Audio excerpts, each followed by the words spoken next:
Hello, everyone. Thank you for coming. I appreciate everyone's patience as we get everyone through the security. It's an amazing thing to see this many people come out for a noontime event. We do appreciate it. I love seeing everyone get involved in their democracy and coming out, getting informed on the issues that matter to us, because as a country, it is time we come together and decide what direction we're going and who's going to give us strong, decisive leadership. So I'm going to get our pre-program started here today. I'd like to introduce Wofford College Chaplain Ronald Robertson for the invocation.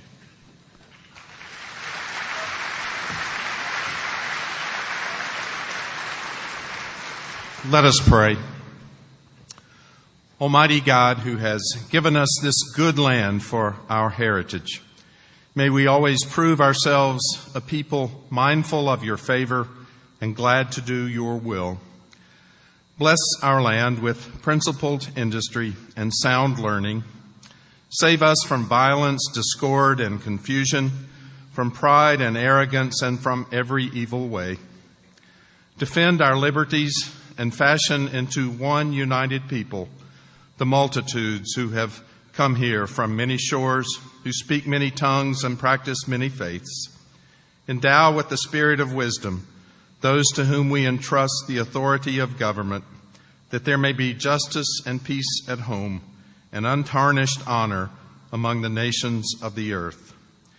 In the time of prosperity, fill our hearts with thankfulness, and in the day of trouble, may our trust in you not fail. All this we ask in your holy name. Amen.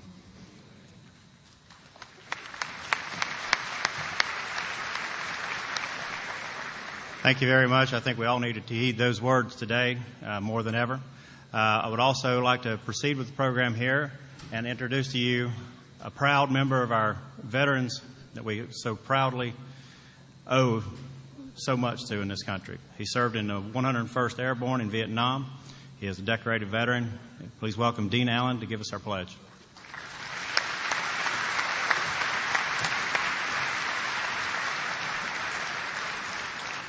Several years ago, the federal laws changed. Veterans are now authorized to render a hand salute when giving the Pledge of Allegiance. Ladies and gentlemen, please rise and join me in the Pledge of Allegiance to the flag of the United States of America. Veterans present arms. I pledge allegiance to the flag of the United States of America and to the republic for which it stands, one nation under God, indivisible, with liberty and justice for all.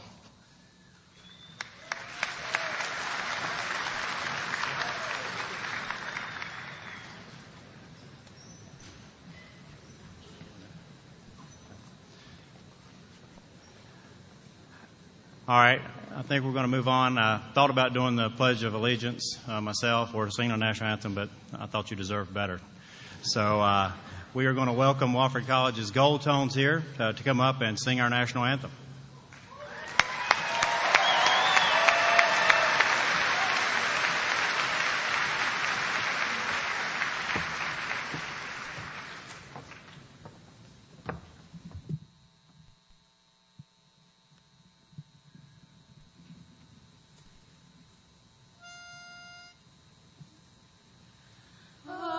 Say, can you see by the dawn's early light what so proudly we hailed at the twilight's last gleaming, whose broad stripes and bright stars through the perilous fight o'er the ramparts we watched were so gallantly streaming, and the rocket's red glare, the bombs bursting in air, gave proof through the night that our flag was still there.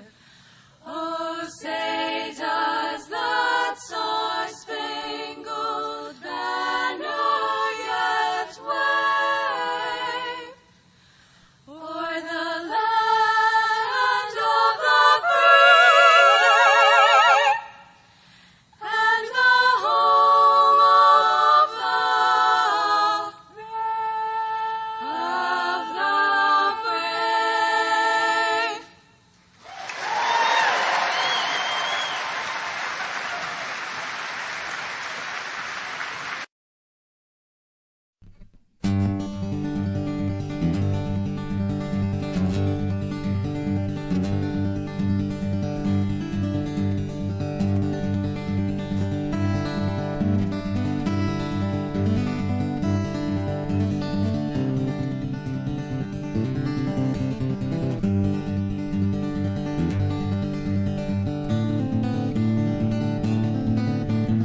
We are about ready to get started here. And to get us started on our program, we'd like to welcome our former governor, Governor David Beasley.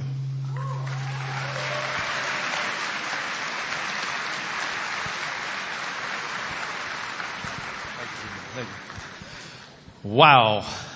What a great crowd for a great day, for a great cause, for a great country. The first person I want to introduce is a great friend whom we've been in American politics for quite some time, and we both married way over our head. He's got 3 children, I've got 4, and we've been in American politics. And in the last few years, we've been together doing many things with regards to national defense and security, integrity of our borders. And it's our good friend Van Hipp. Van Hipp, as you well know, is a Wofford graduate. Van Hipp's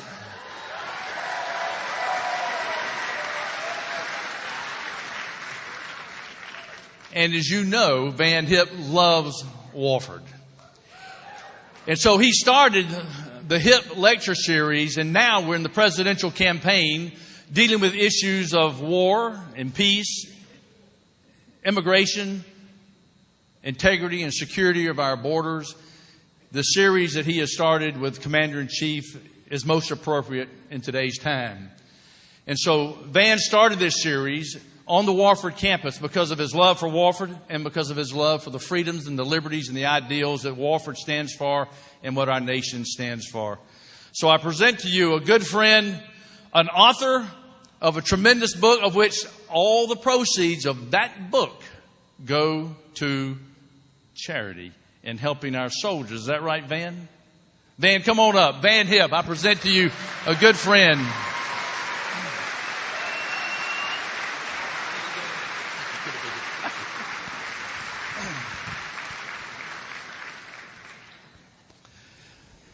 Van's going to be doing the moderating for the main event. And I'm to introduce the man for the main event. The man who's going to make America great again.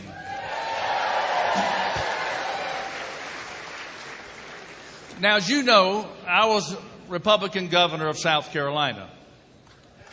But I'll say this. There time to time that the political parties of America let the American people down. And every now and then, somebody enters into the stage, whether it's stage left or stage right, that stirs things up. That says, you know, we need to rethink America. We need to shake it up a little bit and get back to the basics that make this nation so great. This man, a father of 5, a grandfather of 7, we were just spending some time backstage talking about family, America. A man who has a heart, who's proven himself in the business world. He, of course, yes, he knows how to brand. There's no doubt about that. He understands entertainment. He understands how to make a dollar. He knows what it means to be a part of the American dream. And so, ladies and gentlemen,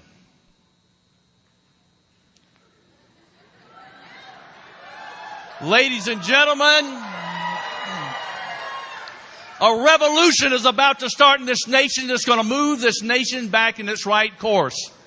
And it comes from you, the American people, with leadership that will stand strong. I present to you the next President of the United States, Donald Trump.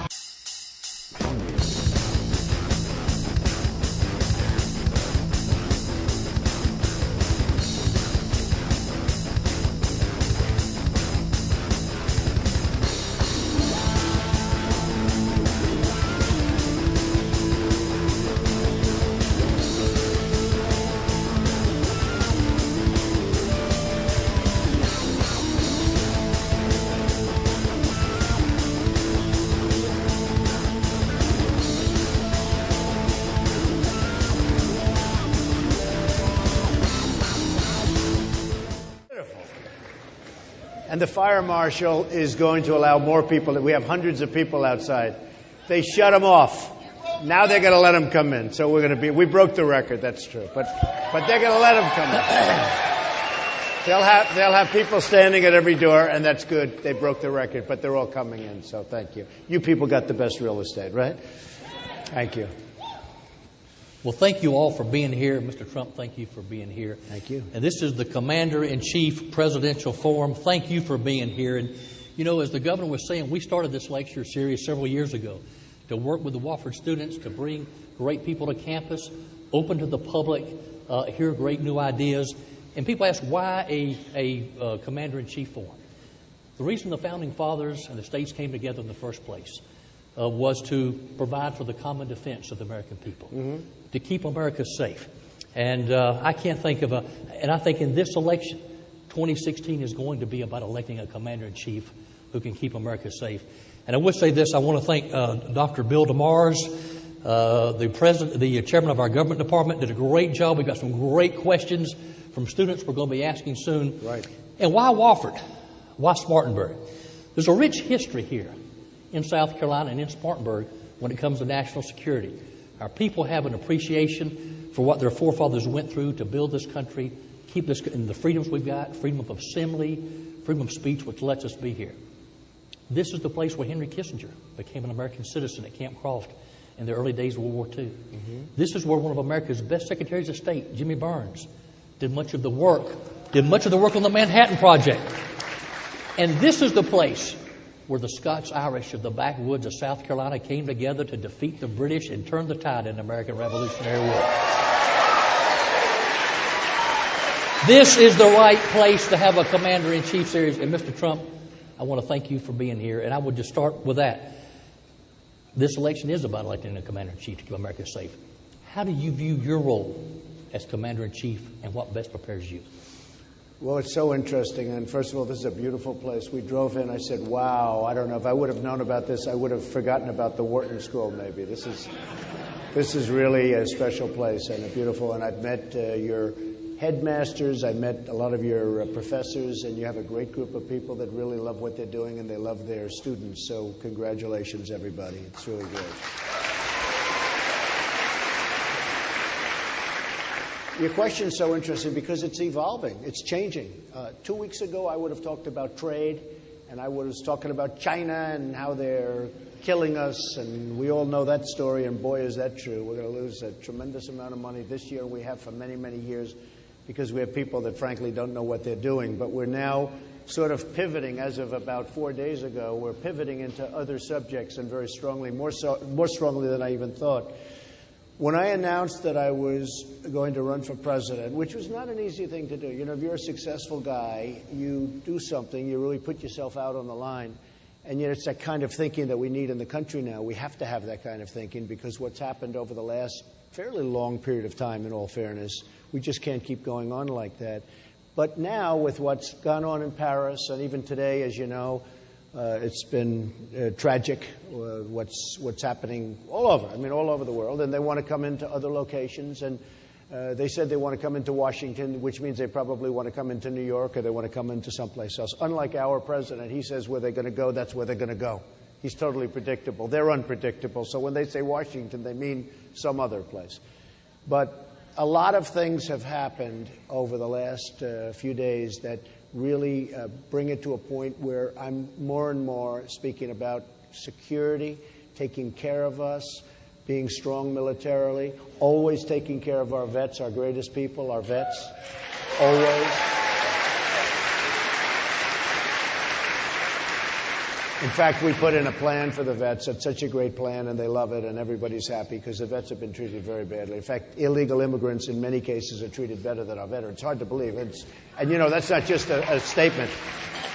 That's not just a statement. That's a statement of fact, and it's a disgrace, frankly. But we're going to straighten that whole situation out. But we're going to have a military that's so strong, so powerful, so respected that, and I say it all the time, nobody's going to mess with us. Nobody's going to mess with us. And so with what's happened to ISIS and with ISIS over the last few days, and it's been happening for a long period of time, we haven't done our job. We haven't gotten rid of them. And we can get rid of them. We can get rid of them swiftly, and we're going to get rid of them swiftly. But and hopefully this is not going to be a problem when I get there, if I get there, if I'm the chosen one. Hopefully this won't. Thank you.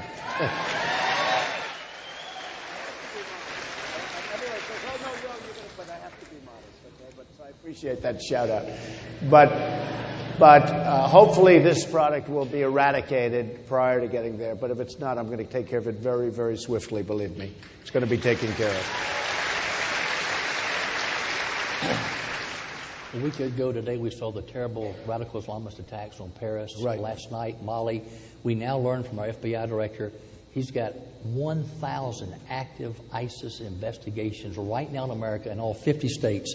How do we confront radical Islam on American soil? Well, the first thing you have to do is you have to be able to use the term. We have a president that refuses to use the term.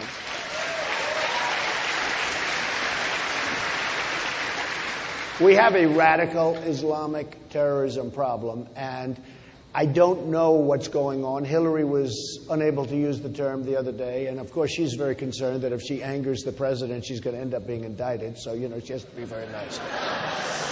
She has to be extremely nice.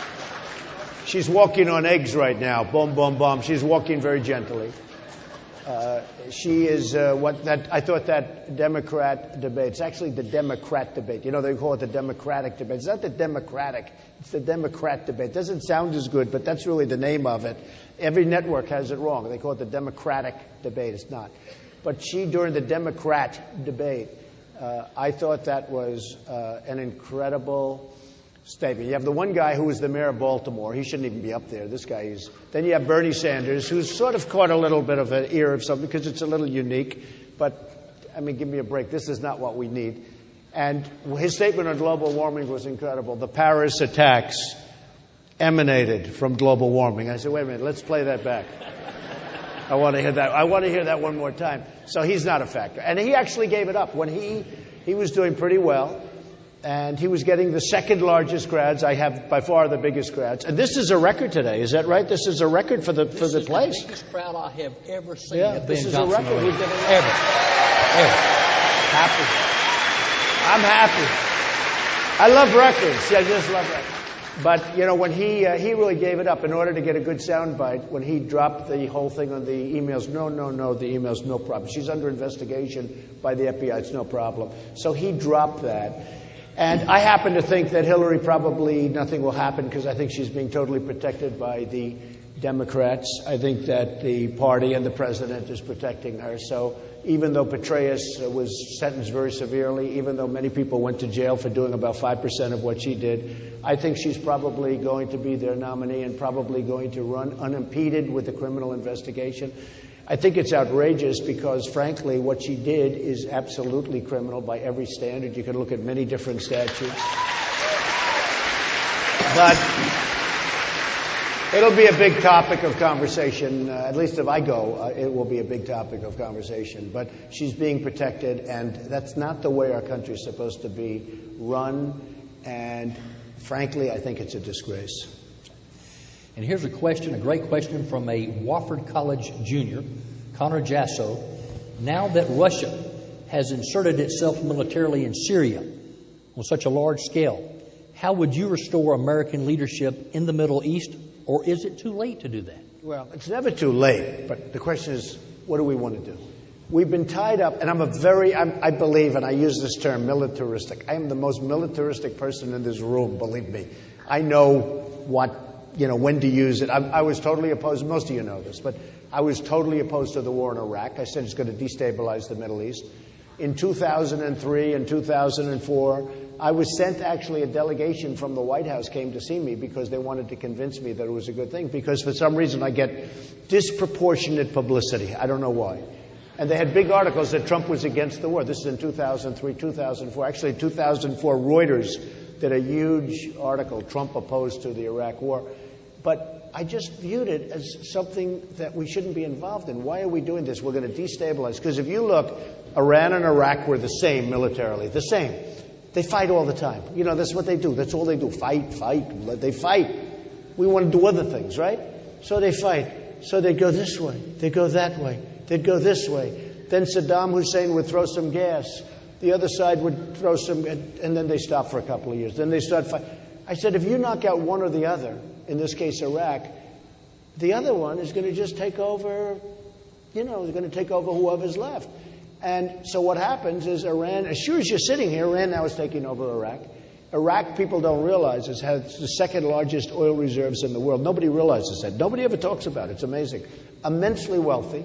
They have the second largest oil reserves in the world. And I said, that's going to happen. I said, they're going to take it over, and that will be a disgrace. And beyond that, the entire Middle East has become a total mess with Libya, between Libya and everything, Syria. But they took it over, and I said, they're going to get these oil reserves. So then we go in, and then our president announces when he's leaving, which is a huge mistake because now the enemy said, wait a minute, he actually told us a date when he's leaving. Let's pull back. Why should we get killed? You read all about they don't mind dying and going wherever they go with lots of virgins, right? That's what they say, with plenty of virgins. Ay, ay, ay. But you know what? They don't want to die so quickly. Don't kid yourselves. They don't want to die so quickly. So they pull back, we leave, and then they go in, and it's a total mess. So Iran is taking over. And then, if you remember, so I said, don't go into Iraq. Then I said, well, look, you're in. Now, what Obama did was horrible because the way he got out, he announced a date. Date was a disaster. And then he got out. And now the whole thing's a mess. And I said, if you're going to get out, you got to leave the troops. You got to leave some troops there, which he didn't do. And this is how ISIS formed. This is where it all came from. Because the people in charge of Iraq were totally one-sided. They didn't take care of anybody else except themselves. And we have a mess. But I said, take the oil. Remember that? Take the oil. I'd always say it. And I was criticized so badly. I've been saying that for 2.5, 3 years. I say, if you're going to get out, take the oil. And they'd say, oh, what a terrible thing to say. That's a sovereign nation. Sovereign nation. So I said, take the oil. And they never took the oil. Then lately, over the last 4 or 5 months, I've said, break up the oil, because the oil is where ISIS is getting a big portion of its wealth. So I'd say, hit the oil, hit the oil. They'd say, oh, what a ridiculous... And if you remember, Obama had one of his military people on to say what a ridiculous idea. Well, 2 days ago, they started hitting the oil, okay? I said, you hit the oil and you take the wealth. So it's very sad what's happened. I mean, it's a very, very sad situation going on in the Middle East. And, it would be really nice when and another thing I said, Russia's hitting. Russia. Now, they just blew up a Russian plane. ISIS took credit for it. I believe that. I believe it was a bomb. ISIS took credit. And Russia doesn't want ISIS. So we're hitting ISIS a little bit. We're doing ding, ding, because Obama wants to be politically correct, right? So we're not having much of an impact. But I said, if Russia wants to hit ISIS, let them hit. And some people said, oh, well, they want to take the credit. I said, what's the credit? We've been tied up in the Middle East for so long. Afghanistan's our longest war ever. Essentially, the whole thing is our longest war. It's all one big mess. But Afghanistan's the longest war. I want to rebuild our country. We have a country that's falling apart. Our infrastructure is falling apart. Our military is falling apart. General Orellana, the other day, I saw him on television. He said, we're the worst prepared that we've ever been as a nation, our military. The worst prepared. That's a big statement. The worst prepared that we've ever been. Because we're decimating military and we're not even winning. We never win anymore. When I was growing up, we used to win. In fact, they said we never lost a war. Now we never win. We never win anything. As an example, to the victor belong the spoils. So why didn't we take the oil? In the old days, people would have a victory and they'd take whatever they want. They'd take the country. They'd take the country. Think of it, we spend $2 trillion. $2 trillion. Does anyone know what trillion means? A lot of people don't even know what trillion means. This was a word that wasn't used 5 years ago, 6 years ago. $2 trillion, if you think about it, in Iraq. We have thousands of people killed, over 5,000, but thousands of young, wonderful people killed. We have wounded warriors who I love all over the place. They're all over the place. And they're the greatest people. And we have them all over. And we leave. We just leave like nothing happened. We leave. And I say, to the victor belongs the oil. Why didn't we keep the oil? And nobody can answer. And then finally, 3 days ago, they start hitting the oil. It's too late. I mean, look, it's too late. It's better now than never doing it. But we should have done this a long time ago. If we had the oil, there wouldn't be ISIS, because ISIS is making $1 million a day with the oil. So now finally they're hitting it. And I said hit it because that's the source of their wealth. Another source of their wealth, though, is banking. I'm very good at banking. I'm a very, very good at, but banking. They're being sent money through back channels and through very intricate banking channels all over the place by our so-called friends. Okay, friends, wealthy nations. They're getting them money. Now, I don't know because they like them or because they're afraid of them. It doesn't make any difference to me. But a lot of money is coming through intricate banking channels, and that's got to be stopped. And the people I'm running with, believe me, they never even heard of what I'm talking about now. They don't know about it. They have no clue, and it's not going to change. You have a senator in this place that doesn't, I mean, honestly, he's a very nice man, Lindsey Graham, doesn't have a clue, believe me. Doesn't have a clue. Although he's not doing too well on the polls, so I don't really care. I shouldn't talk about it. Just a few years ago, the then FBI director, Robert Mueller, testified to Congress that in 1 year, this is like maybe 3 or 4 years ago, we caught 59,000 people from countries other than Mexico illegally trying to come into this country. And these countries included Somalia, Yemen, Pakistan, Syria, you name it. What do we do to keep bad people and bad things out of this country? Such a good... Now, I've been saying this. So when I announced, I said illegal immigration, I took a lot of heat. Rush Limbaugh said he took more incoming than any human being I think I've ever seen. He said that. And I never heard the term incoming as it pertained to the press. Those people, look at all those cameras rolling up there. Oh, that's beautiful. Hello, folks.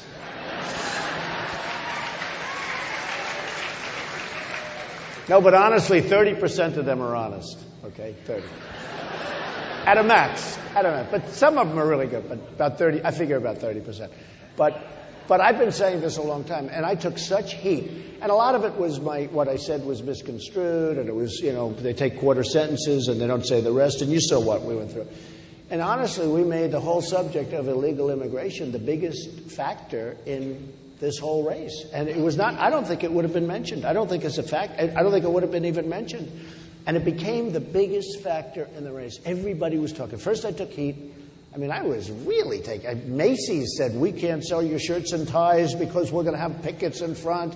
Mexicans are going to... I said, the Mexicans love me. I employ thousands of Mexicans. They love me. What are you talking about that? The head of Macy's, he said, we can't do this. Well, I heard they're going to picket Macy's. I said, so let them picket for 35 minutes. Then they're going to want to go get lunch, and you'll never see them again. It happens to me all the time. It's true. Okay? Donald, what do we do? I mean, Macy's was extremely disloyal to me, I have to tell you that. But some others. But you know what? I have to do what I have to do. I don't care. I have to do.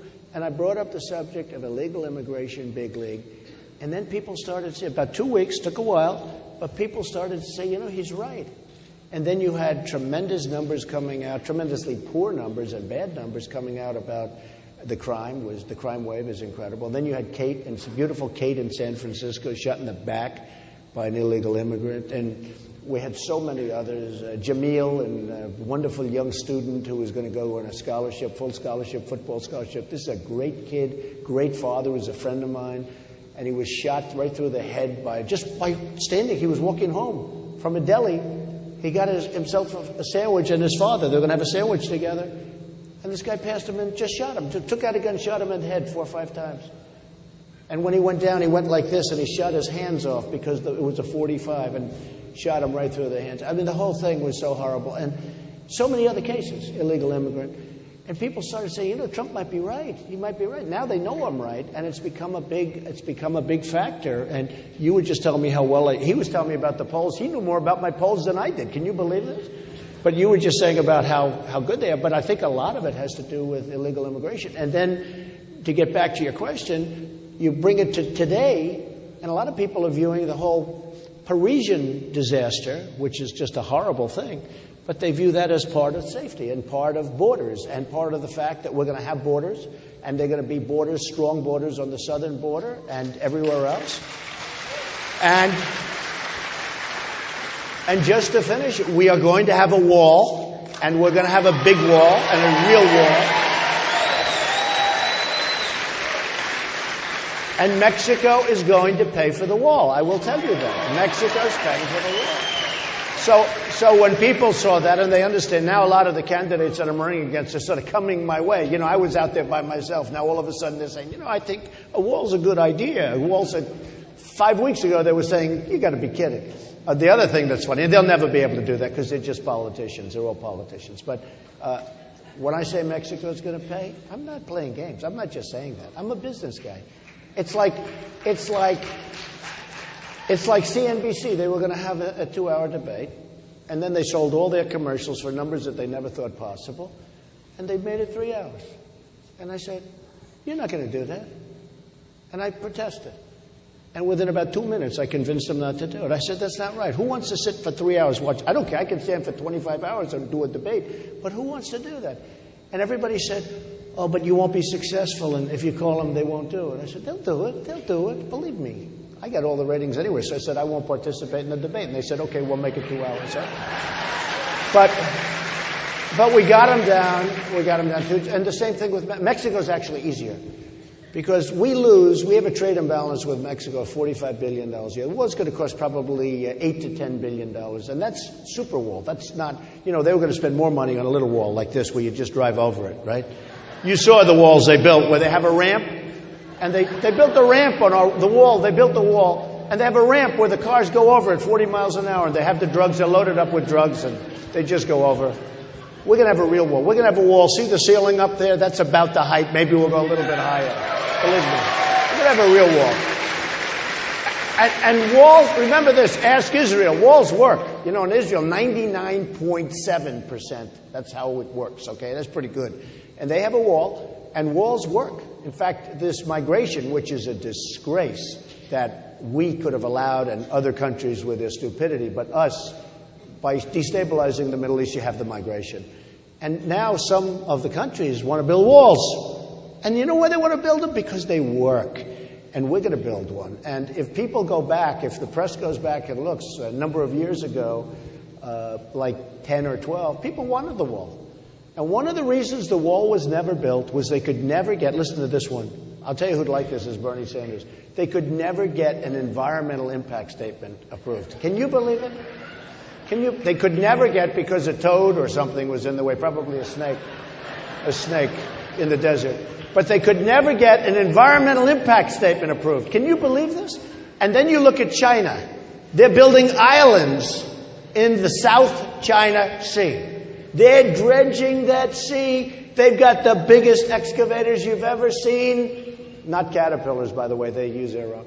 But they've got the biggest excavators, and they're dredging the ocean. They're dredging the sea. And they're building islands in the middle of the sea. And I said jokingly to a friend in China, so how long did it take you to get the environmental permits? He goes, what? What? He didn't know what I was talking about. I was kidding. I have to say that for the press because they'll think I was serious. But what you'll read tomorrow, Donald Trump said that they couldn't get environmental. But think of it. We're at such a disadvantage with the way we do things. But we will get everything approved. We will build that wall. It'll be a tremendous wall. It'll be a fabulous thing. And by the way, so important, and I say it, that wall will have a big, beautiful, open door, and people are going to come into our country, but they're going to come in legally.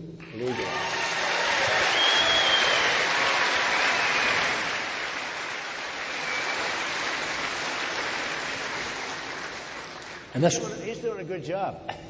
No, he lets me talk. A lot of people cut me off. I don't like it. That's a great lead-in to the next question from a Wofford College freshman, Jonathan Tokay. How do you secure our border without hindering or hurting trade and our economy as a whole? Okay. Well, one of the things, and I always talk about, I never really get to the economics of the border, but I do have to bring it up because it is an important factor. It's actually a great question. We lose a tremendous amount of business by having a weak border because business comes over. First of all, what is pouring over our border is drugs. When we have this deficit, we're talking about having an imbalance of $40 or $45 billion, 40 to 45, and this has gone on for years. That's not including drugs. And if you look at the drugs that are pouring across that border, it could be a number bigger than even what we're talking about. It's massive. So we're losing a tremendous amount in that way.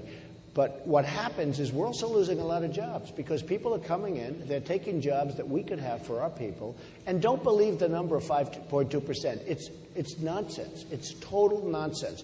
We have 100 million people in a workforce. These are people that want to work, many of which want to work. They've looked for jobs for months and months and months, and you and I were discussing it. They'll look for jobs for months, and they can't get it, so they give up. They quit. They give up. They say, I can't get a job. I cannot do it. So they go back, and now they're taking off the roll. So that this number, the 5.2, the unemployment number that you read about all the time, we're doing so well, the real number is 25%. Okay, that's the real number. Okay, and that number, in my opinion, and I don't even blame this on Obama, that was done years ago, although it's gotten weaker and weaker over the years, but that number was devised by politicians that wanted to make themselves look good. That's all it is. It's not a real number. It's a phony number. Every time I hear it, I turn off the television because it doesn't matter. They say unemployment went down. When I went to Mobile, Alabama, I had 35,000 people. I went to Oklahoma, I had 20,000 people. Wherever I go, I have crowds that are so massive. It's only restricted by the size of the arena, like this. I mean, it's literally only restricted. And I told somebody the other day, if the real number was 5.2%, I'd have 15 people sitting in the front row. It's just not. I mean, we have got tremendous problems. Our jobs have been taken away. They've gone to Asia. They've gone all over the place. They've gone to Mexico. Tremendous numbers of jobs have gone to Mexico. I mean, Nabisco is moving their big plant from Chicago. You know that story. I talk about it because I used to like Oreos. I don't eat Oreos anymore. Nabisco has a big plant in Chicago. They've just announced they're moving that plant to Mexico, and which is terrible. I mean, how does that help us? It doesn't help us. There's nothing that helps us. And they're actually incentivized to do that. Look, folks, we're run by stupid people. We're run by such stupid people. It's so stupid. Ford Motor Company, great company, they're building a $2.5 billion plant in Mexico. They're going to make cars, trucks, and parts. And they're going to sell them all over. They're going to bring them right into the United States. No tax, no nothing. In the meantime, they close up plants in Michigan. They close up plants in other locations. It's horrible. In Tennessee, they were going to build a foreign company was going to build a big plant. They were all set to sign the documents. The deal was practically done. Boom, Mexico got them. I mean, Mexico is going to be the car capital of the world. It's going to be the car capital of the world. We don't know what's happening. Mexico, in a sense, is the new China. And I'm saying this with great respect for Mexico. I wish our leaders would do the same thing. I have great respect for what they're doing in Mexico. And I love the Mexican people. But they're taking advantage of our people because they're much better, smarter negotiators. It's sort of interesting. Since I've been doing this, Carl Icahn, one of the great business people of our time, tremendously wealthy man, great negotiator. I know him for many years. Just a great negotiator, and others. But Carl endorsed me. And see, I call that a real endorsement. Some of these guys, they get endorsed by some third-rate politician that's been terrible, and they make a big deal. You get an endorsement from Carl Icahn. Probably never endorsed anybody before. But he knows that I know about corporate inversions, where basically companies are leaving our country, leaving the jobs, and moving to other countries. You know, it used to be where they moved from New York to Florida to avoid taxes or get rid of, some of the taxes. But now they're moving from the United States to other countries. And it's an inversion where they can't get their money back. Also, they have $2.5 trillion, at least in other countries. They can't bring it back into this country. And by the way, Democrats and Republicans both agree we should let the money come back in. For 3 years now, they've agreed. They haven't been able to make a deal. Washington is such a gridlock.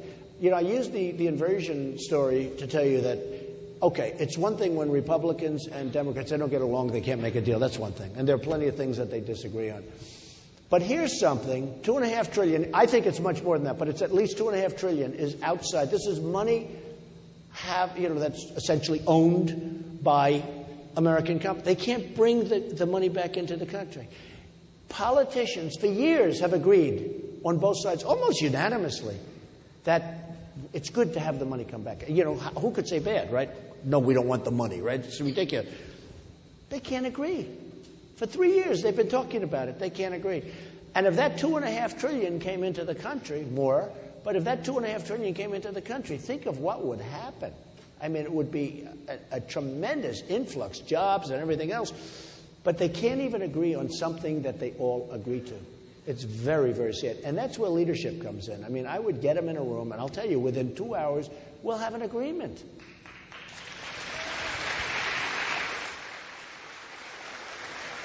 The new Speaker of the House, Paul Ryan, has said that he will not pursue immigration reform until after President Obama leaves office. Is this wise? Well, you know, Paul was never strong on the illegal immigration subject, and he was always in favor of amnesty, which I'm opposed to.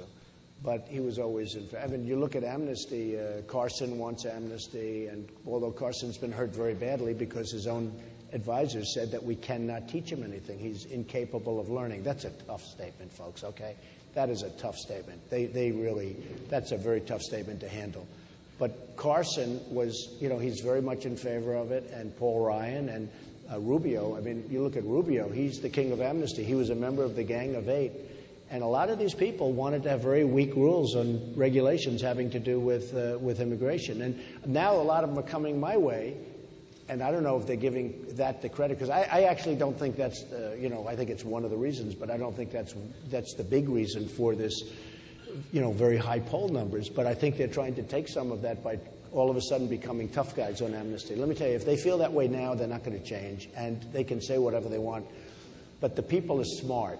One of the things I've learned, and somebody asked, what was the thing you most learned?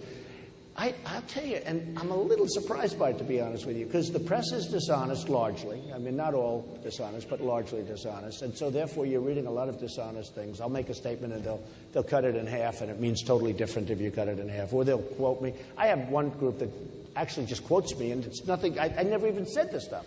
So the press is dishonest. I have to tell you, I'm amazed at how smart the public is. The public is really smart. No, I really mean that. They really get it. And I think, somebody asked me that question, what have you learned most? What's been the biggest surprise? And I don't know if there was a total surprise, but somewhat of a surprise. The public gets it. They're really, really smart. They understand what's going on. And that's why the media has such a low public opinion. They have very low of Congress, as they should. They have very low of a lot of things, but they have a very low. It's down in the same area of Congress. Somebody said it was actually lower than Congress. That's hard to believe, because I think Congress is at like 8% or 10%. But the public gets it, and it's really impressive that they get it. So congratulations, folks. I mean, I'm very impressed by that. And here's a question that's been asked by a number of Wofford College students. What would you do or propose as president to help American college students compete in a global world? So it's a question I probably get asked, because when I go to colleges, I get asked so many times about that. Can you help us? And it's probably the questions I most get are from college students who work very hard. They borrow up to here, and they go through college, and they're good students. And the answer is, I'm going to create jobs. I will be the greatest job-producing president that God ever created. That I can tell you. I mean, I will be. I will. I'm going to have jobs. I'm going to take jobs back from China, and I'm going to take jobs back from Japan. I'm going to take jobs back from Mexico. I'm going to take jobs back from Vietnam, which is hot as a pistol right now. It's going through the roof. They're actually taking things away from China. But we're going to take jobs back from some countries that you've never even heard about. And we're going to have our jobs here. We're going to have jobs. We're going to be free traders, but we're going to be smart traders. We're not going to have imbalances of $400 and $500 billion. You know what that is? $500 billion? And, it's an amazing thing. You'll have Japan, China. So they take our jobs. They take our money. They take everything, right? And we owe them $1.5 trillion each. Figure, how do you do that? It's like a magic. And it's only because we have people that don't know. They were put there because they gave political contributions. They're hacks.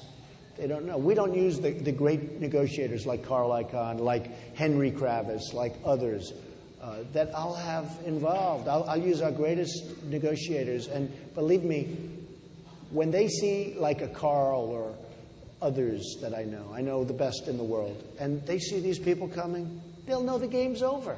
Game's over. They'll do fine, but the game's over. I mean, think of what that means when somebody's got an imbalance, where we are imbalanced by to the tune of $505 billion. Supposing I cut it in half, I'll do better than that, believe me. I don't want to lose $200 billion either. But can you imagine cutting? What does that mean? That's so incredible. The difference would be so great.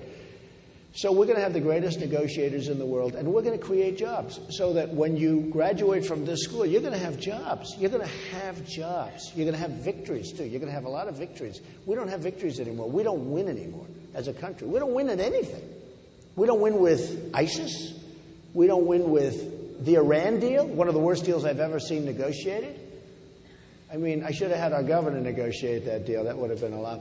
But you know what? We don't win with anything. We don't, I mean, what was the last time you see victory? We lose on trade. We lose on the war. I tell people, I say, you know, we have generals. I was a great admirer of George Patton. He was not politically correct at all, but he was rough and tough and smart. And I was a great admirer, a very different type of guy, of Douglas MacArthur, General Douglas MacArthur. These were great people. These were great men. You know what? We have people like that.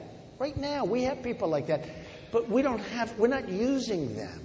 We fired one of our great generals, I won't mention his name, but we fired one of our great generals because he was a rough guy, really good. Everybody said he was good, but he was very rough and used a lot of foul language and stuff. So did Patton. Patton was brutal. You couldn't even talk to the guy. You'd never have your wife in the room with him, okay? It's true. He was brutal. But these were great generals. And now what do we see? All the time I watch the shows. I see generals always being interviewed. And they're telling things. I say, I don't think he should be saying that. I don't want the enemy to hear these conversations. It's just ridiculous. So we will be creating jobs. And the biggest thing I can do for colleges, and I say it all the time, more important than anything, we're going to do something with the loans because the loans are really choking everybody. We're going to do something. And we're going to do something good. You're going to be helped. You know, it's one of the few things that the country makes money on, believe it or not, is the loans, because they pay a lot of interest. And, you know, that's something that really, it's a good thing for the country to be doing. But, you know, that's one of the things, that's one of the few things that they do well at. And what's happening is a lot of students are just choking with it. So we're going to work on that big league, and we're going to do something about it because we have to. Very important. But the biggest thing I can do is create jobs. So when you graduate, you get a great job. And that's going to happen, believe me. That's a good tie-in. You mentioned the Iran deal. We have a great question from Nick Reitzel, who's a Wofford College freshman. How would you renegotiate the Iran deal, or what deal would you propose if you were to start over? So my whole life has been contracts. My whole life, that's what I've done. My father said he's the greatest I've ever seen. That's a nice, I mean, he said my father, but he was a tough cookie, okay? And my whole life has been contracts. And I buy deals where some poor guy made a bad contract. And I'll buy it cheap because it's a bad contract. I buy cheap. I like to buy cheap. And I'll renegotiate the contract. Nothing wrong. I'll call the bank. I'll throw it into a chapter. I mean, I've done deals where I buy something. A friend of mine was in big trouble. So I said, what do you want? He said, could you help me? I said, what? He said, I have a bank. So I knew the bank. So I called the bank. I said, do me a favor, help the guy. He's dying. So the bank said, Donald, we won't do it. I said, well, then I may, you know, it's a good company, actually, but he's got the wrong borrowing and he's got a bad deal with you guys. I may buy it, but if I do it, it's going to be rough on you people. They said, no, don't do that, but we're not going to do anything for him. We're not going to do, and they didn't think I was going to buy, just like they didn't think I was going to run for president. Everyone said he's not going to run for president. Then he runs for president. They said, yeah, and now look what they have. Look at the mess. I mean, all these pundits are saying, what happened, right? But I said, no, I'm going to buy it. They didn't think I'd buy it. So I ended up buying for a very small amount of money this good company because it was choking. He was choking. I called the banks. I said, I bought it. And they said, well, we're not going to do anything. We told you. I said, that's okay. I put it into a chapter. I broke their asses. I broke them down. I ended up making an unbelievable deal. They were begging me, can you do this, that? Actually, somebody said, he filed for Chapter 11. That's a business tool for guys like me and for other people like me. You know, there's a group of us. We're very good at what we do. But I take bad contracts, and I make money with bad contracts. I like bad contracts, as long as I don't sign them, as long as I don't do them. But you buy them cheap. So we have one of the worst contracts I've ever seen negotiated, the Iran deal. We get nothing. We get nothing. We've taken a terrorist state. We've made it extremely rich, extremely powerful. We don't even get our prisoners back. We have 4 hostages that are wonderful people. I call them hostages because that's what they are. And Kerry, who's a total novice, he's like a baby. He's our Secretary of State. That's what I mean about the people we have. He's like a baby. He makes this deal. And they were asked, why didn't we get our hostage? We're giving them $150 billion. You know, they don't have to worry about nuclear weapons. They don't have to make them. They can buy them. They got so much money. They'll buy them. They'll have them tomorrow. We are so stupid. So we're giving them $150 billion. We're giving them, the greatest is the 24-day, but even greater than that, in some cases they self-inspect. You know about that, right? They do their own self-inspection. And we don't get our hostages back, and there's many other things that are very bad. And it's one of the worst transactions I've ever seen negotiated. I'm not talking about between state and state or between country and country. I'm talking just as a deal. It's one of the most incompetently drawn deals I've ever seen. We get nothing, and we give them back. And by the way, if I were doing it, I would have said a couple of things. First of all, you've got to give us our prisoners back. They would have said no. And I would have said, thank you, bye-bye, bye. And then I would have gone out. There's nothing wrong. Oh, I know you have some business students here. There's nothing wrong with walking. Some of the best deals I've ever made, I've walked away from like 4 times, okay? Like, bye, bye, bye. And they call back. You say, all right, and you get, or at least you get something. We just stay. They refuse to leave. Do you know Obama would have looked great if he terminated that deal? He would look so smart. If he would have walked, I would have said, wow, that's great. He walked. People in this room would have said, great. We wouldn't walk. We'd ask for something. They'd say, no. Oh, okay, we'll take it. We're run by incompetent people. So why didn't we get our hostages back? Kerry said, we didn't want to ask for them because we didn't want to complicate the negotiation. No, think of it. That was the reason. They didn't even ask for the hostages back. I would have said, just as a difference, I would have said, fellas, listen, we want the hostages back. Got to get them back. You don't want them. You don't need them. Your people don't even know you have them. Our people, we want them. And it sets a nice tone for making a deal. Okay? It's good for you. You don't need them. They don't do you any good. They're in one of the roughest prisons in the world. One's in there because he's a Christian. He's in there because he's a Christian, which, Governor, I don't think you're happy with that one, right? He's in because he's a Christian, the pastor. And I met his wife a couple of times. She's so lovely. She doesn't know what to do. And she says gets no cooperation from the government. So here we give them $150 billion, and they're in there, and we don't get them. So if we would have walked, they would have called back. We would have doubled up the sanctions. They would have called back. I guarantee you, you walk and double up the sanctions. I guarantee you within 24 hours they're calling to get back to the table. The hostages come out. That should have happened before we even started negotiating. But so many other things. So the question is, though, what do you do now? Because we got a bad agreement. And the worst part of the agreement is the money will be gone by the time, assuming I get there. The money's gone back before I get there. Okay? That's a bad thing. The money is gone before I get there. So what's going to happen is I will take that horrible deal and I will figure something out, because that's what I do. There's always a bad clause for the other side in a really bad contract. I've seen contracts that are so one-sided and so horrible, but there's always a clause, there's always something. And I will do numbers on them that you're not going to believe. And here's the other thing. You know, a couple of them said, I will avoid the contract. You know, a couple of the people running against me, you know, tough guys. They're going to avoid the contract. Believe me. Not so easy. I will avoid the contract. You look at some of the guys, you know who the guys I'm talking about. You know where they are right now? They're at zero, most of them. But there's always something in there. But I'll tell you one thing that will happen. Before I take office, if I win, before I take office, our prisoners will be back. I guarantee you that, before.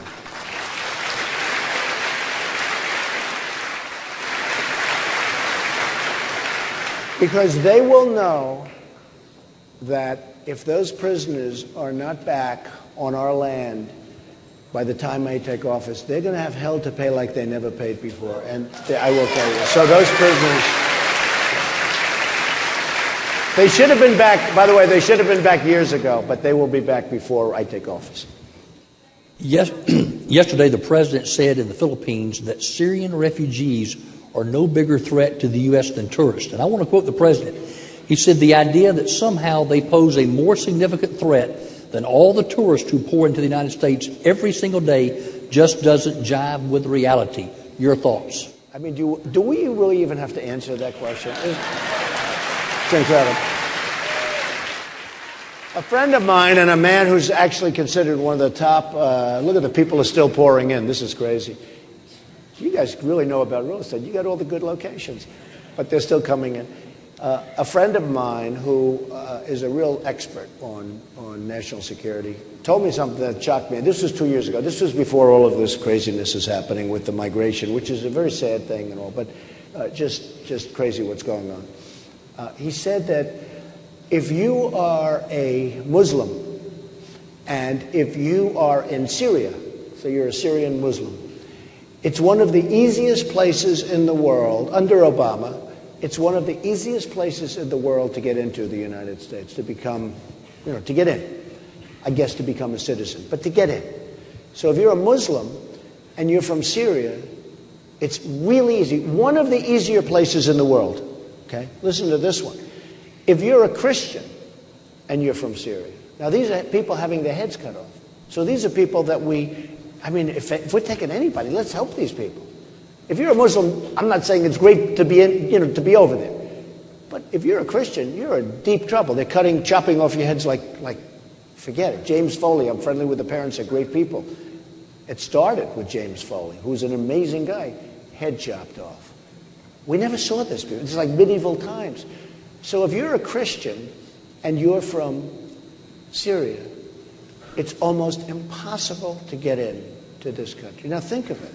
So who sets that parameter? I assume it's the president, but who sets the parameter? Who tells his people that, listen, we want Muslims coming into the country, but we don't want Christians coming into the country? Now, this is one of the people that knows. He's a great national security expert.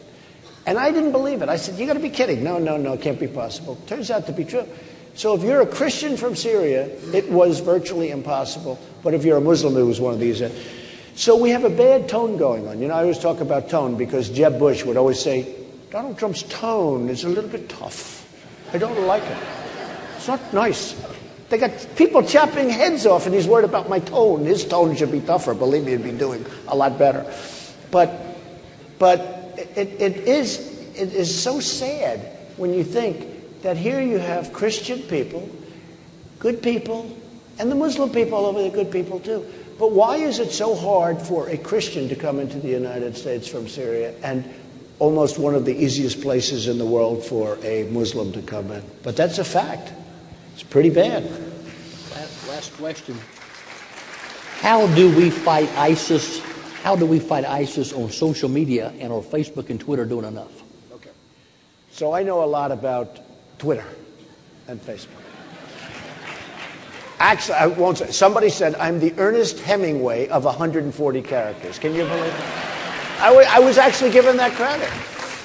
And I do mostly do it myself. Sometimes I'll dictate to a secretary, in the middle of the day. I'm not going to always, I'll say, bum, put it out, @real Donald Trump. Everybody immediately sign up, @real Donald Trump. Costs you nothing. What the hell? You're not going to lose anything. Have it.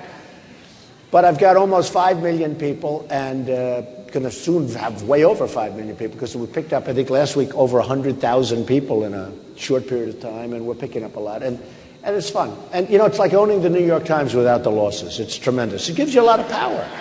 If somebody says something badly about you, in the old days, I wouldn't know. I'd go, cool, I'm going to get that guy. But now I just say, I said something bad. Bing, bing, bing. I say really bad about that. And all of a sudden, it's amazing. But what has happened is ISIS, and Facebook incredible too, and we're doing great on Facebook, almost 5 million on Facebook. But I will say that ISIS has really done incredibly well with the whole social media thing. I mean, beyond anybody probably ever. And it was our baby. I mean, we're the ones that developed it and founded it and birthed it, and we're the ones that did it. And ISIS is the one that has really taken it and they brought it to a new level. Now, again, knock out their wealth, knock out their fields, knock out the oil, et cetera, stop the banking, which nobody but me will know how to do. I'm the king of banking. Oh, am I good at banking? Do I know how to deal with banks? Ay. Those poor banks, when they're sending them money, we got to do it. But I will tell you, we have to do something. I love this question because I understand it. I understand social media. I understand Twitter. I understand the power of Twitter. I understand the power of Facebook. Maybe better than almost anybody, based on my results, right? So I see the press yesterday, and they're talking about this thug, this bum, this dirty, rotten bum with a big dirty hat on, with the filthy clothing. That was when he took a good picture. That was the picture he gave out. And they're calling him the mastermind, right? The mastermind. We're looking for the mastermind. The mastermind. He's not a mastermind. He's probably got an IQ of 90, 70, 80, 90. He's not a mastermind. But the press is talking about, and I don't think they're doing it, I don't know, maybe they're doing it because it's more exciting to do it. But they're talking about a mastermind, that he's this brilliant guy. He's not a brilliant guy. He's probably not a smart guy. He's tough, thug, but he's not a smart guy. And I tweeted over the last couple of days, don't call these guys masterminds anymore. Don't call them masterminds. Because what's happening, and you know what? Today I didn't see the mastermind anymore. It's amazing, the power of this stuff. But I didn't see it. But I said, what you're doing is you're creating this Robin Hood kind of an incredible image. And our youth is, they're susceptible.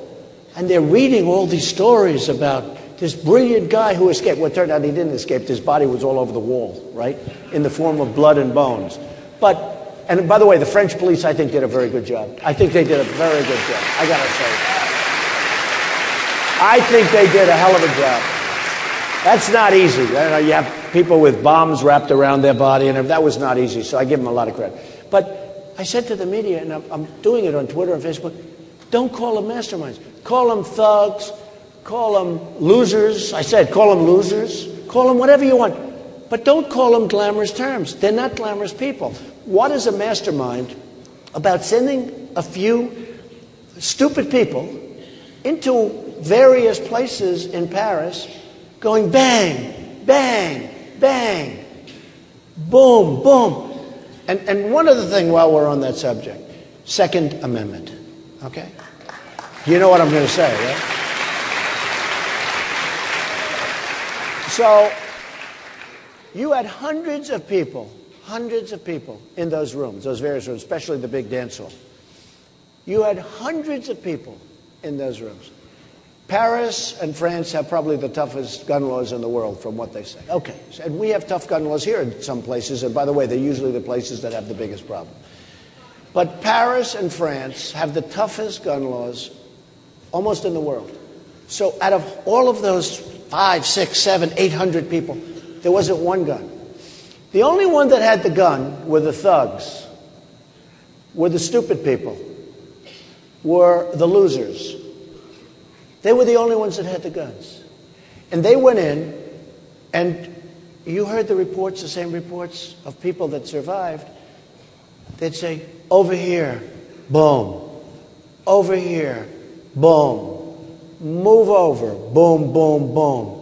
So they killed almost 150. Many more will die because you have 370 in the hospital, many of which are expected to die. But they just moved them over, boom. You know what? If I'm in that room and let's say we have 2 or 5 or 40 people with guns, we're going to do a lot better because there's going to be a shootout. There's going to be a shootout. We're going to do a lot better. These people were helpless. They were helpless. We would have been helpless too if we were sitting there without a gun. I actually have a right to carry. I have a pistol right to carry. These people would have been they were absolutely helpless. If they had some guns in that room, they would have been so much better off, and it would have been a much, much different result. So I say that just in finishing, but I say that because our Second Amendment is a very, very important thing. It's a very good thing. Remember that.